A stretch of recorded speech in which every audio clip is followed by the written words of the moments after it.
Sahabat Oase Rohani Katolik yang dikasihi Tuhan, apa kabarnya? Suasana hari yang sangat indah, penuh sukacita, damai, sejahtera, dan bahagia selalu kita rasakan di sepanjang hari ini. Senang sekali, saya Francisca Audrey bisa hadir untuk menemani sahabat dalam acara Oase Rohani Katolik edisi hari ini.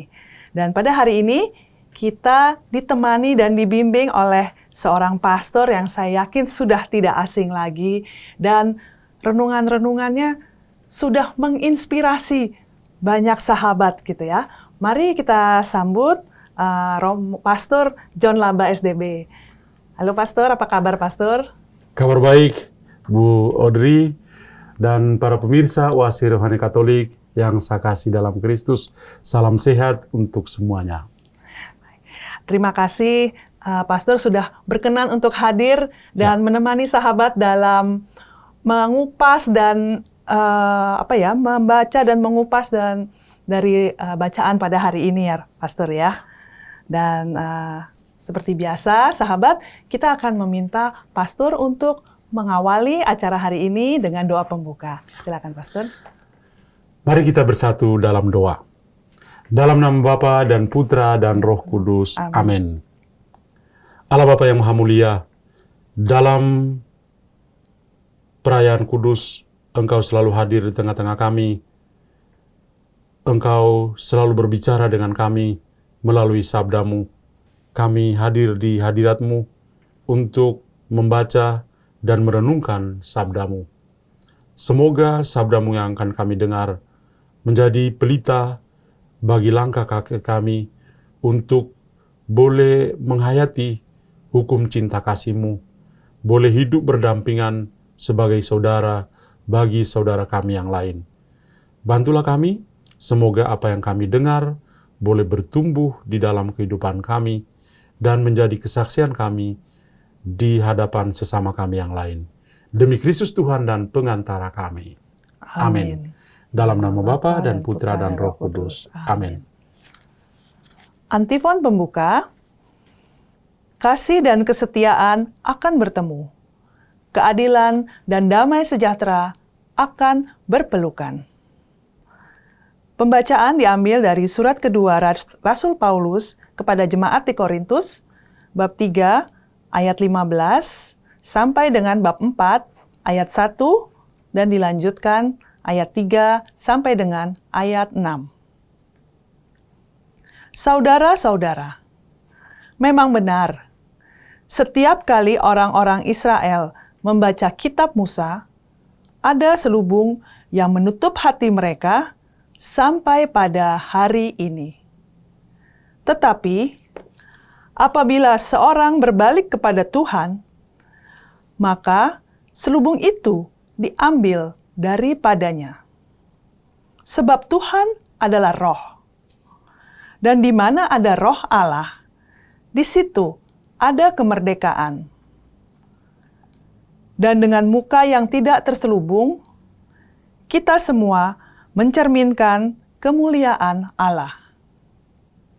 Dan karena kemuliaan itu datang dari Tuhan yang adalah Roh, maka kita diubah menjadi serupa dengan gambarnya dalam kemuliaan yang semakin besar. Oleh kemurahan Allah, kami telah menerima pelayanan ini. Karena itu, kami tidak tawar hati.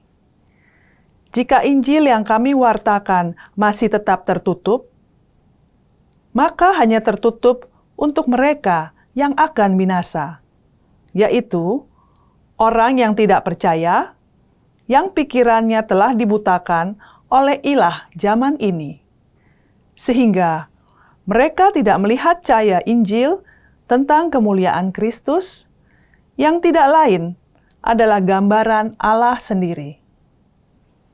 Sebab yang kami wartakan bukan diri kami sendiri. Yang kami wartakan adalah Yesus Kristus sebagai Tuhan, dan kami sendiri sebagai hamba-Mu karena kehendak Allah. Sebab Allah yang telah bersabda, "Dari dalam gelap akan terbit terang," Dialah juga yang membuat terangnya bercahaya dalam hati kita, supaya kita beroleh terang dari pengetahuan tentang kemuliaan Allah yang tampak pada wajah Kristus. Demikianlah sabda Tuhan. Syukur kepada Allah. Sahabat, mari kita tanggapi bacaan ini dengan Mazmur tanggapan dengan referen, kemuliaan Tuhan diam di negeri kita. Kemuliaan Tuhan diam di negeri kita. Aku ingin mendengar apa yang hendak difirmankan Allah. Bukankah Ia hendak berbicara tentang damai kepada umat-Nya dan kepada orang-orang yang dikasihinya? Sungguh, keselamatan dari Tuhan dekat pada orang-orang takwa, dan kemuliaan-Nya diam di negeri kita. Kemuliaan Tuhan diam di negeri kita. Kasih dan kesetiaan akan bertemu. Keadilan dan damai sejahtera akan berpelukan. Kesetiaan akan tumbuh dari bumi, dan keadilan akan merunduk dari langit. Kemuliaan Tuhan diam di negeri kita. Tuhan sendiri akan memberikan kesejahteraan, dan negeri kita akan memberikan hasil. Keadilan akan berjalan di hadapannya, dan damai akan menyusul di belakangnya. Kemuliaan Tuhan diam di negeri kita. Sahabat yang terkasih, mari kita siapkan hati untuk mendengarkan bacaan Injil. Haleluya, haleluya, haleluya. Haleluya, haleluya, haleluya. Perintah baru kuberikan kepada kalian, sabda Tuhan, yaitu supaya kalian saling mengasihi, sebagaimana aku telah mengasihi kalian. Haleluya, haleluya, haleluya. Tuhan bersamamu Dan bersama rohmu. Inilah Injil suci menurut Matius. Dimuliakanlah Tuhan.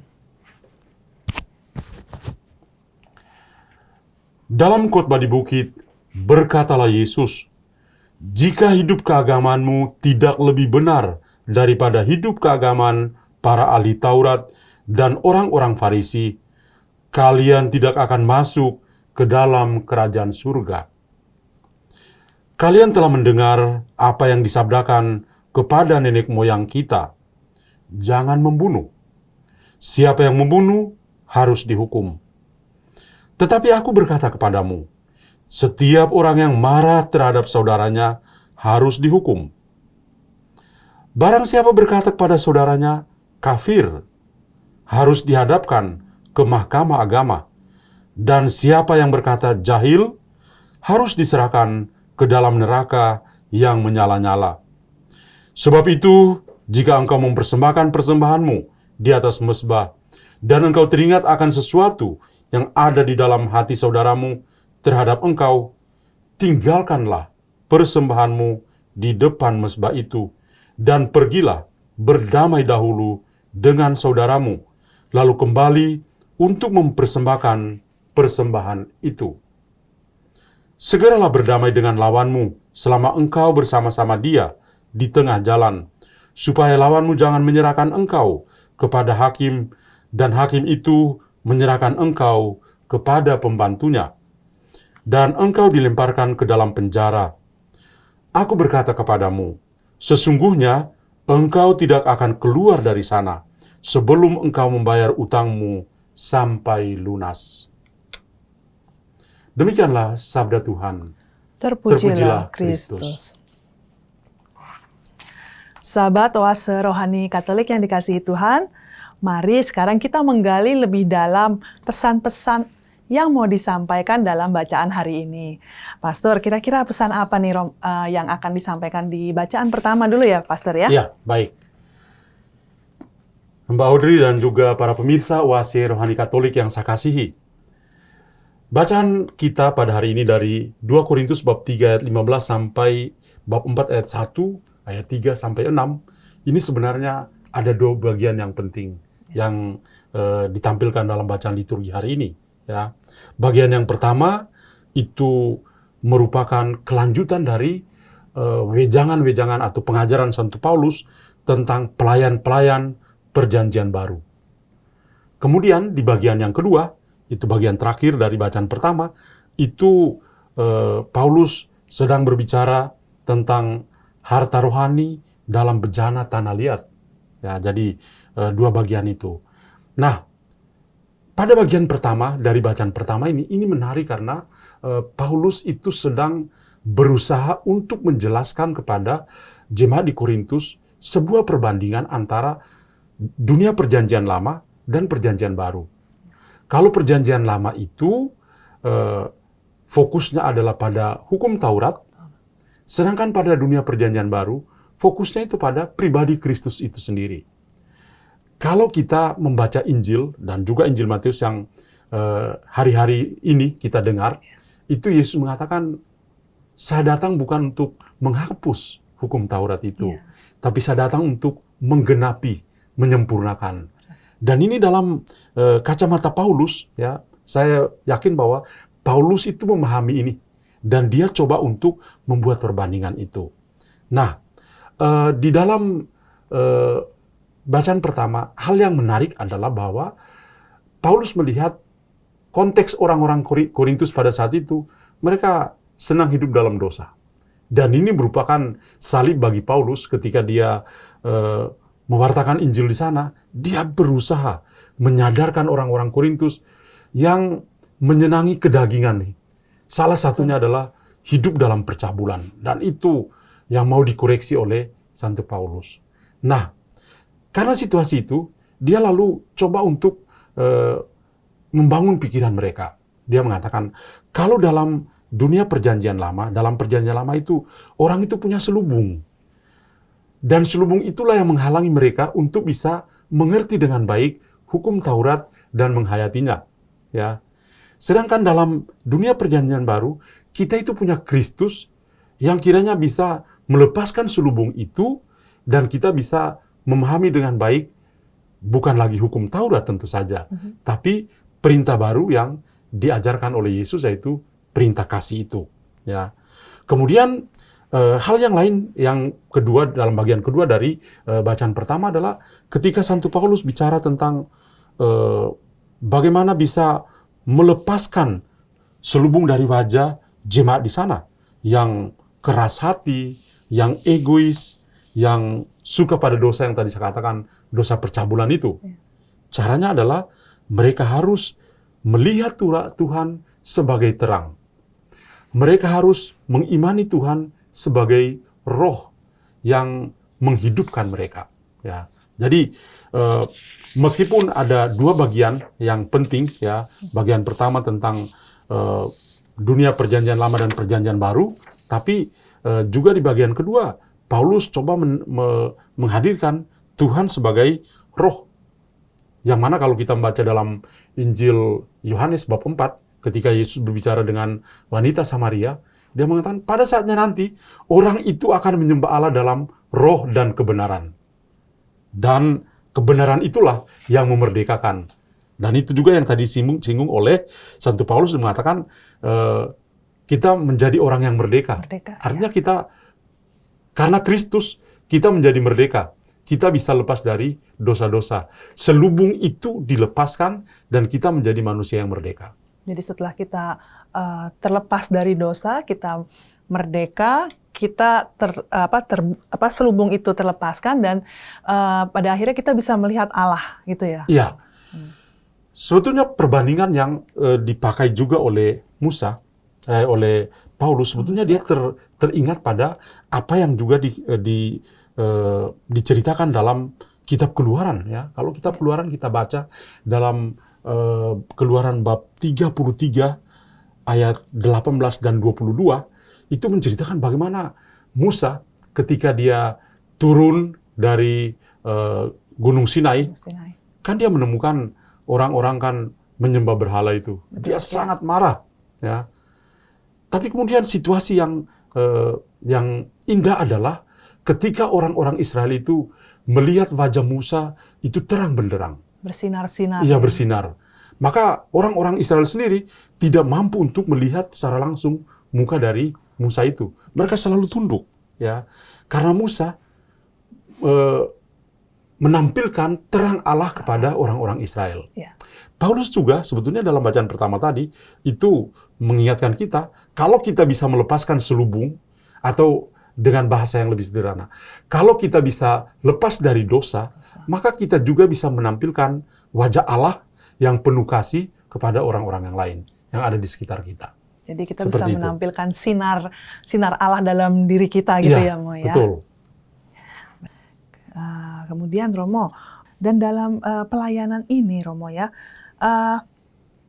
ini kan dikatakan bahwa yang kami wartakan adalah bukan diri kami sendiri ya, Mo ya. Jadi di sini kita harus mengambil sikap seperti apa yang Paulus katakan ya, Mo, dalam apapun dalam pelayanan yang kita perbuat ya, Mo. Itu bagus sekali. Sebetulnya teks ini, bagian ini juga sangat menarik ya. Paulus itu seorang misionaris. Dan kalau kita membaca Kisah Para Rasul, dia melakukan perjalanan misionarnya itu 3 kali. Sehingga di tempat-tempat seperti Korintus. Dan satu hal yang dia mau katakan adalah, ketika dia mewartakan Injil, dia betul-betul tulus untuk mewartakan Injil. Dia mewartakan Kristus dan Injilnya kepada jemaat. Dia tidak mewartakan dirinya sendiri. Ya, karena itu dia dengan jelas mengatakan, kami tidak mewartakan diri kami. Tapi yang kami wartakan adalah Kristus sendiri dan Injilnya. Nah, bagi saya ini adalah sebuah challenge, tantangan untuk para pewarta zaman ini.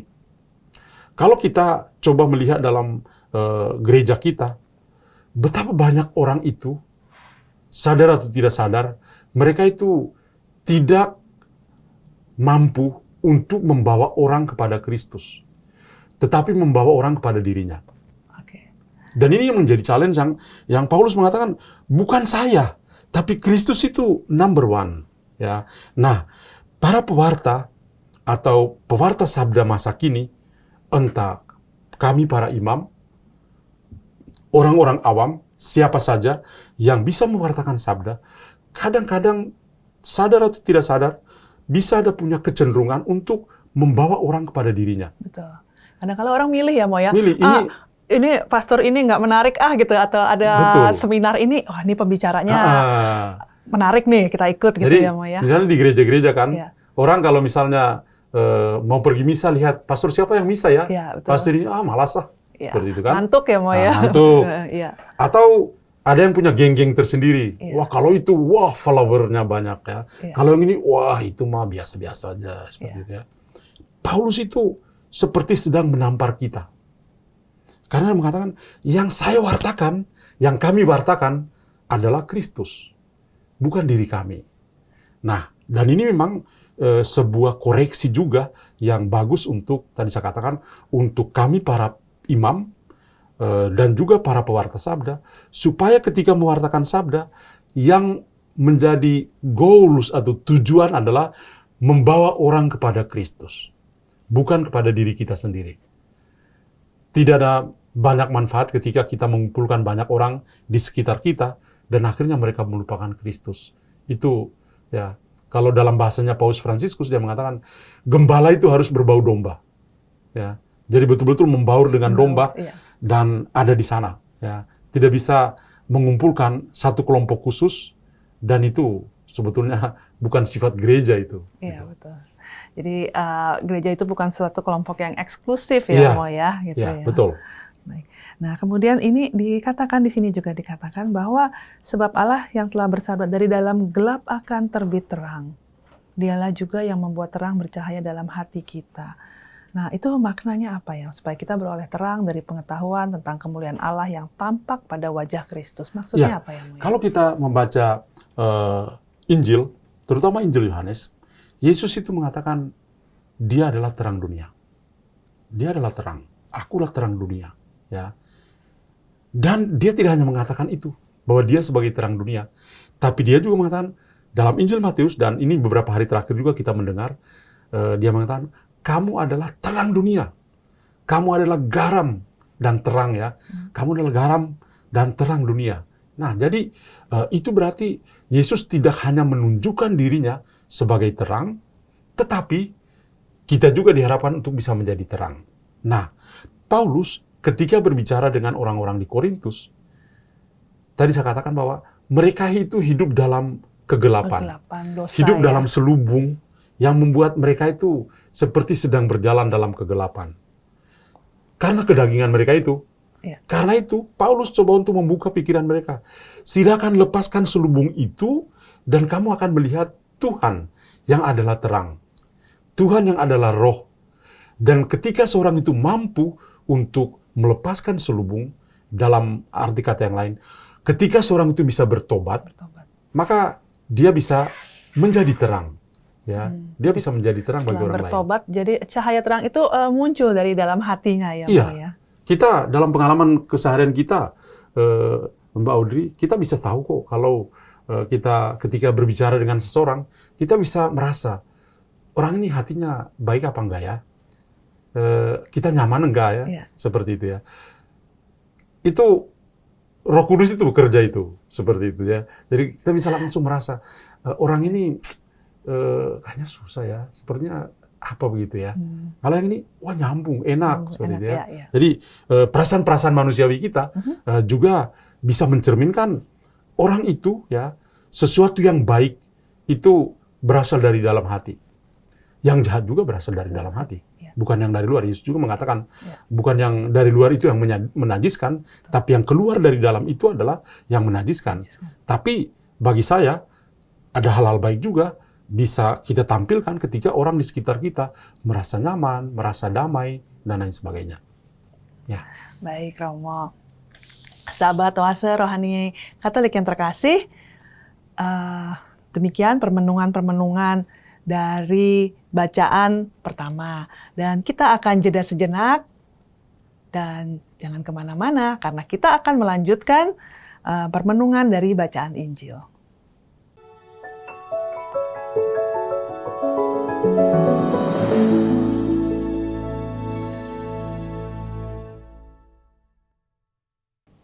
Sahabat Oase Rohani Katolik yang dikasihi Tuhan, terima kasih sahabat masih dengan setia mengikuti acara Oase Rohani Katolik edisi hari ini.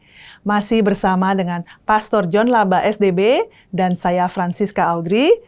Kita akan melanjutkan perbincangan kita pada hari ini. Tapi sebelum itu, saya ingin menyampaikan bagi sahabat yang ingin menyampaikan saran, masukan, usulan, ataupun sharing iman, bisa mengirimkannya melalui email ke orkkaj2021@gmail.com ataupun mengirimkan pesan melalui WhatsApp ke nomor 0881 0251 33438.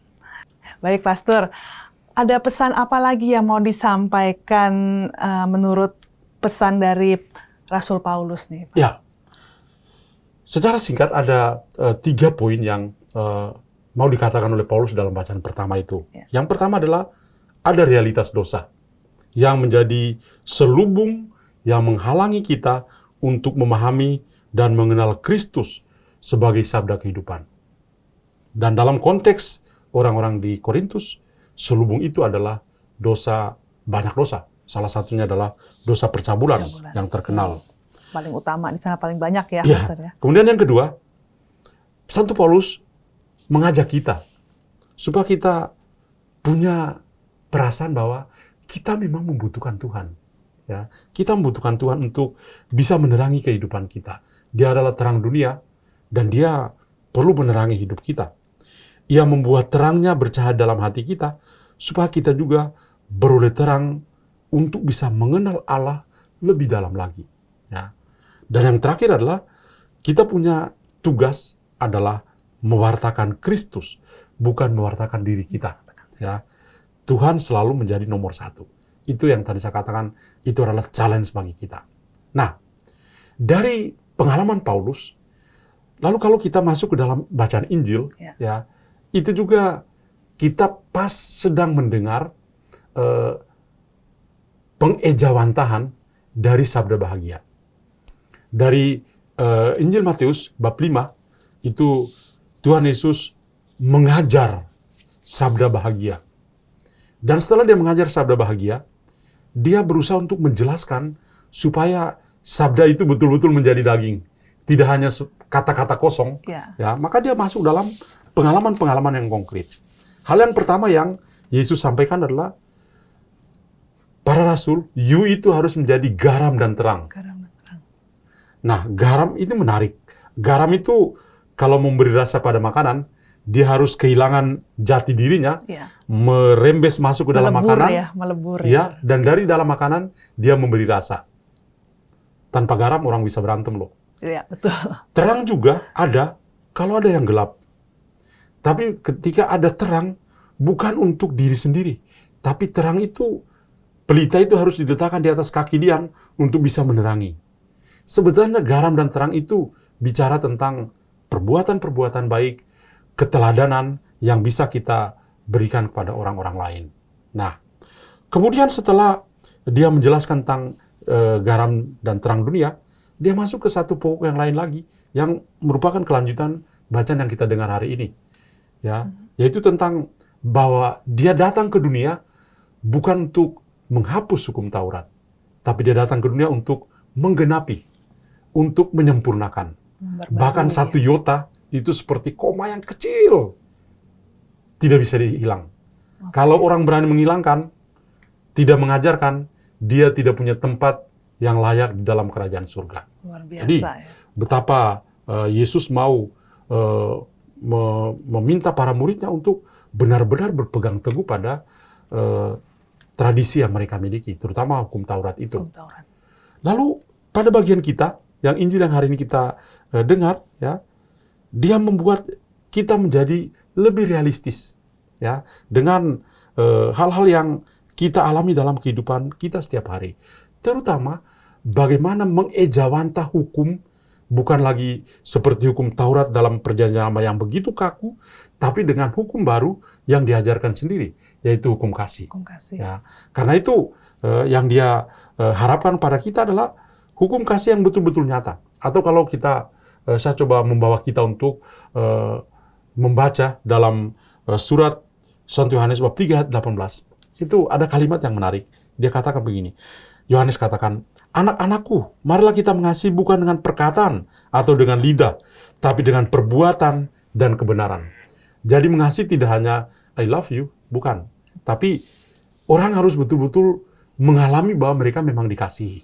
Itu. Ya, jadi tidak menjadi hukum yang kaku, hukum yang mati, tapi benar-benar menjadi hukum yang hidup, yang orang betul-betul merasa dikasihi. Kasih itu lebih dalam dari cinta ya, Mo ya. Iya. Lalu pada bagian kedua dari bacaan Injil juga dia kasih warning kepada kita, ya. Warning dari Yesus ketika dia katakan, jika hidup keagamaanmu tidak lebih daripada hidup keagamaan ahli-ahli Taurat dan orang-orang Farisi, sesungguhnya kamu tidak akan masuk ke dalam kerajaan surga. Di ayat yang ke-20 tadi ya.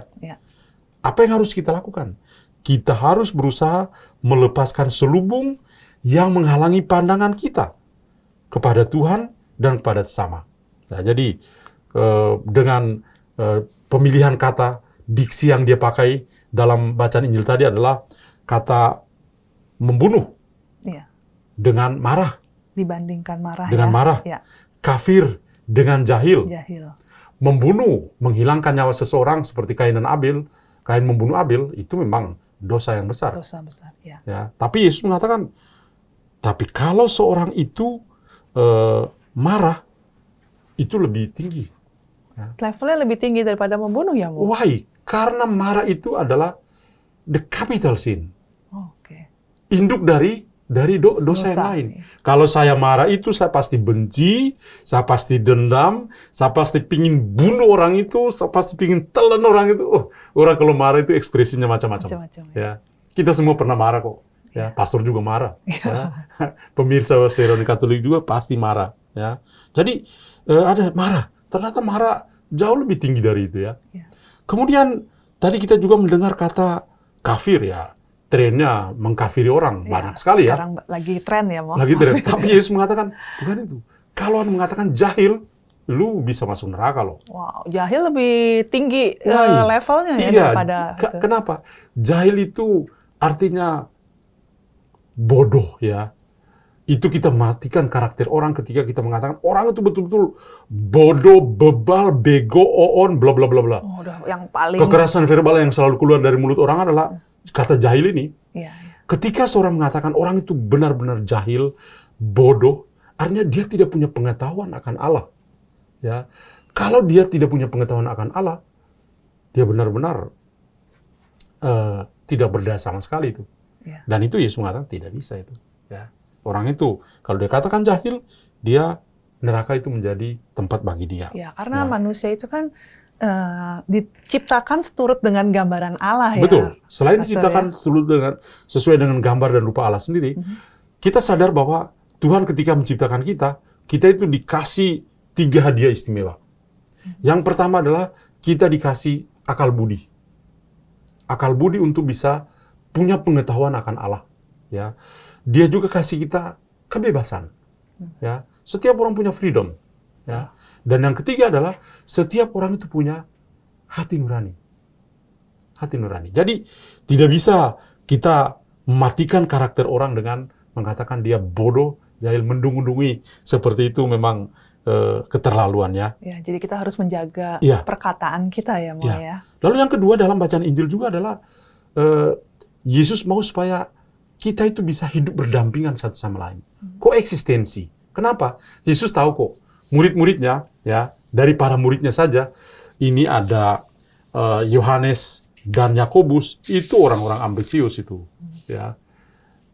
Ibunya saja datang minta kepada Yesus, guru, nanti kalau sudah jadi big boss, satu anak saya di samping kiri, satu di kanan ya. Di kanan, iya. Itu kan ibunya tahu anak-anak punya ambisi ya, seperti itu ya. Jadi Yesus tahu murid-muridnya. Nah, maka dia berusaha untuk mengingatkan kepada mereka. Hukum kasih itu nomor 1. Tapi yang kedua, yang penting juga adalah hidup berdampingan dalam suasana damai. Karena itu, dia kasih contoh, kalau Anda mau mempersembahkan sesuatu, sebelum Anda persembahkan, dan Anda ingat bahwa saudaramu punya masalah dengan Anda, silakan berdamai dulu. Kenapa damai itu penting?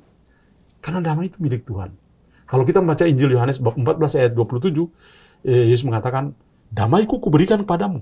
Damai yang kuberikan tidak sama dengan yang dunia berikan kepadamu. Atau dalam sabda bahagia, dalam satu sabda bahagia, Yesus katakan, berbahagialah mereka yang membawa damai, karena mereka akan disebut anak-anak Allah. Itu satu harapan, satu kesenangan kita. Damai yang Tuhan punya, dia titip pada kita bagikan, kita bawa kepada orang lain, kita akan layak disebut anak-anak Allah. Dan itu luar biasa. Itu kiranya apa yang kita dengar dalam bacaan Injil tadi. Baik, Pastor, saya mau tanya ya. Ya. Kadangkala kan kita mau berdamai nih dengan Ya. sesama kita, dengan teman kita. Terus tapi dianya nggak mau tuh, Mo. Pastor, gimana tuh?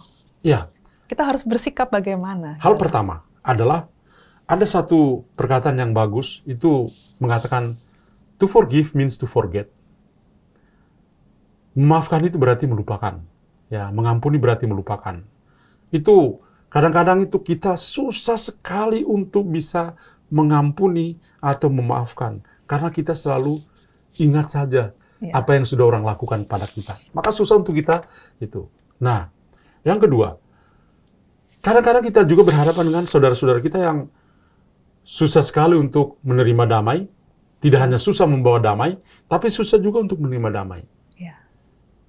Mungkin di pihak dia merasa dia tetap menutup dirinya, tidak mau lagi. Ya, oke lah, kita menghormati kebebasan orang. Tapi kalau di pihak kita, yang paling penting adalah kita proaktif. Saya akan berusaha untuk berdamai. Saya akan melakukan pendekatan. Saya pergi, ketemu dengan dia. Saya say hello. Kalau dia tidak mau menjawab, tidak apa-apa. Yang penting saya punya kemauan untuk bisa pergi ke sana. Oke. Saya jadi teringat dengan Nelson Mandela ya. Nelson Mandela itu memberi pelajaran hidup yang luar biasa. 27 tahun dalam penjara. Ketika dia keluar, dia jadi presiden. Dia pergi mengunjungi penjara itu. Ketika dia bertemu dengan sipir yang pernah memukulnya, dia tunjuk, ini apa ini? Bekas luka. Siapa yang buat? Saya. Kemudian Nelson Mandela omong pada dia, I forgive you. Saya mengampunimu. Saya mau berdamai denganmu. Karena Tuhan saya mengajar saya demikian. Wah, itu kesaksian yang luar biasa. Yang bagi kita sebagai orang Katolik, Mandela bukan Katolik ya. Iya, betul. Kita orang Katolik kadang-kadang begitu susah harus- untuk bisa berdamai. Kita sebagai orang Katolik selayaknya harus lebih ya, Harus lebih. Pastor ya daripada itu. Kita, Yesus dalam Injil tadi itu, sudah banyak orang baik. Ya. Tuhan Yesus mau supaya kita itu menjadi the best, yang terbaik.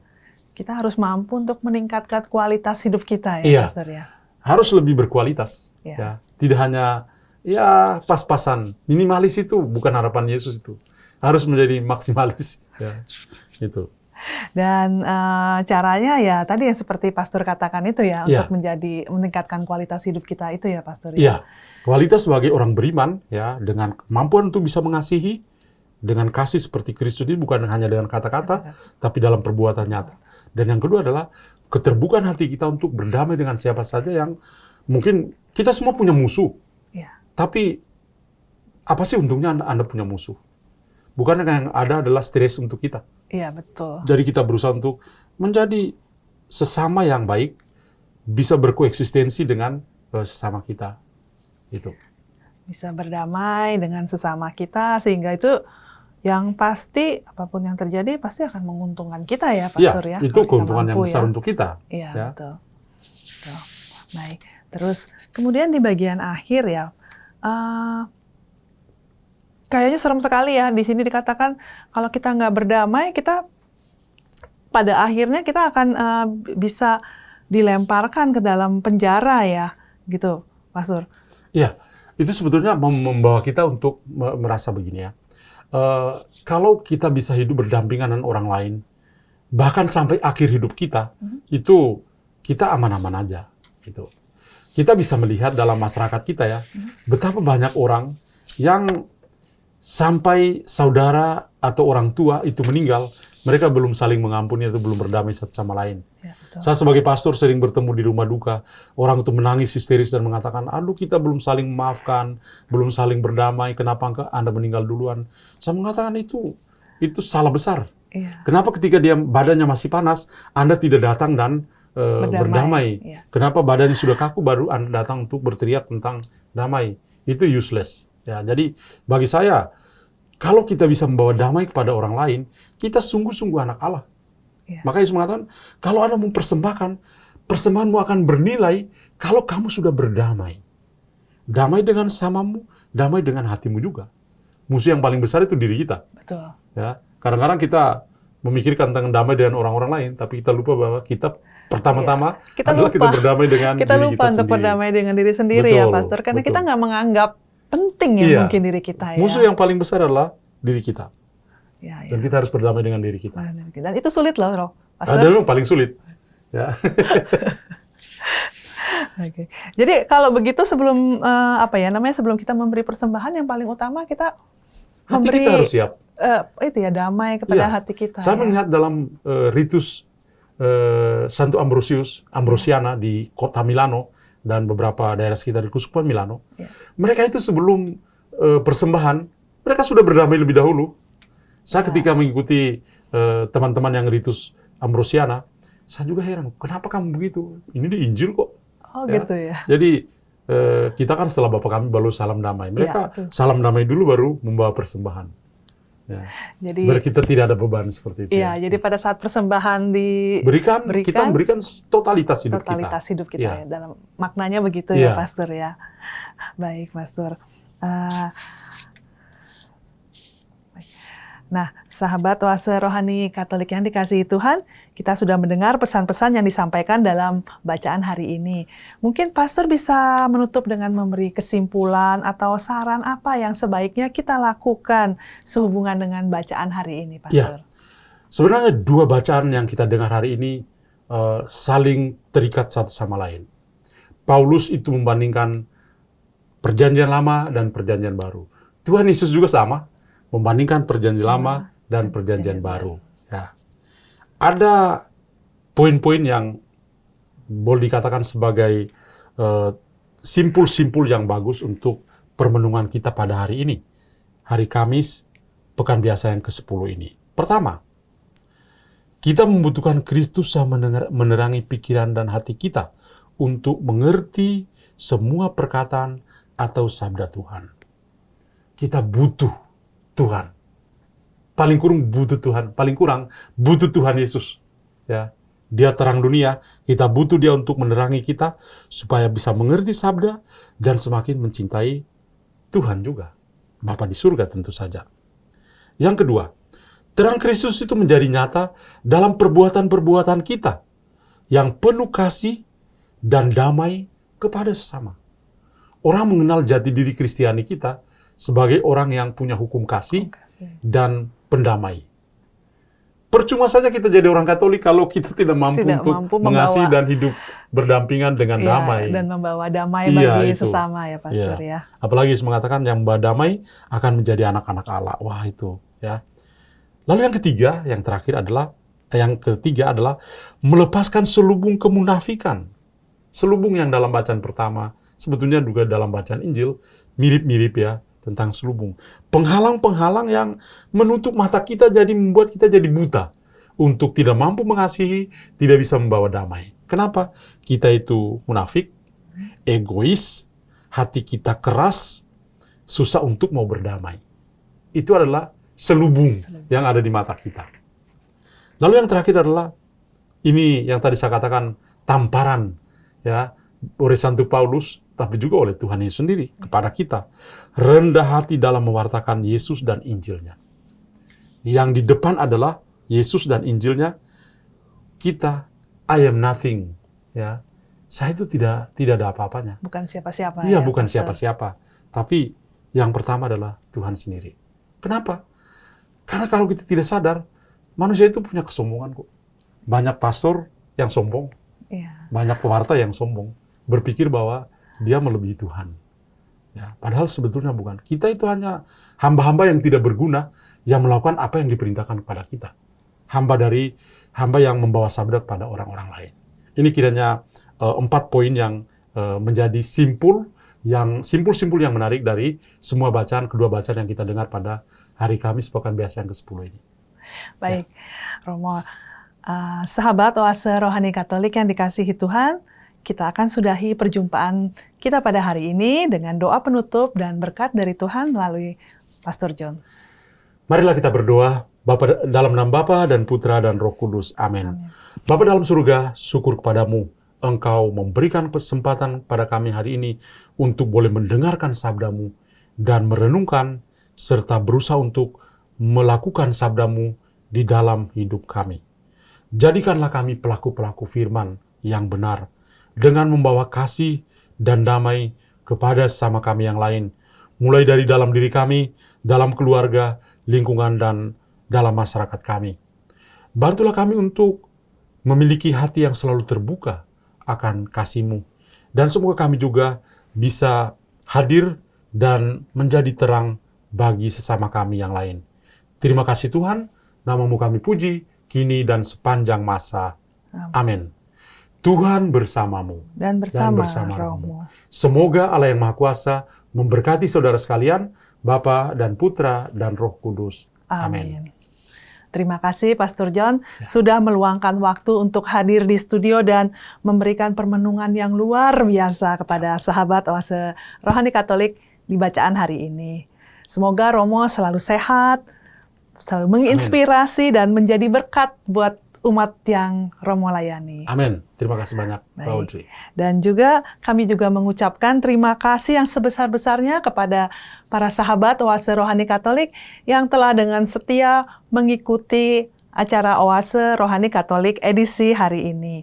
Semoga dengan permenungan yang disampaikan oleh pastor pada hari ini bisa menjadi berkat buat para sahabat dan semakin menguatkan iman kita semua bahwa kasih Allah itu tidak pernah berubah, kasih Allah itu tidak bersyarat, dan kasih Allah itu adalah sempurna. Sehingga kita sebagai anaknya diingatkan untuk selalu berbalik dan mengarahkan hati kita kepada Tuhan, supaya kita mampu menangkap kasih yang dicurahkan Allah kepada kita, dan melaksanakan perintah kasih Yesus untuk hidup berdampingan dengan sesama.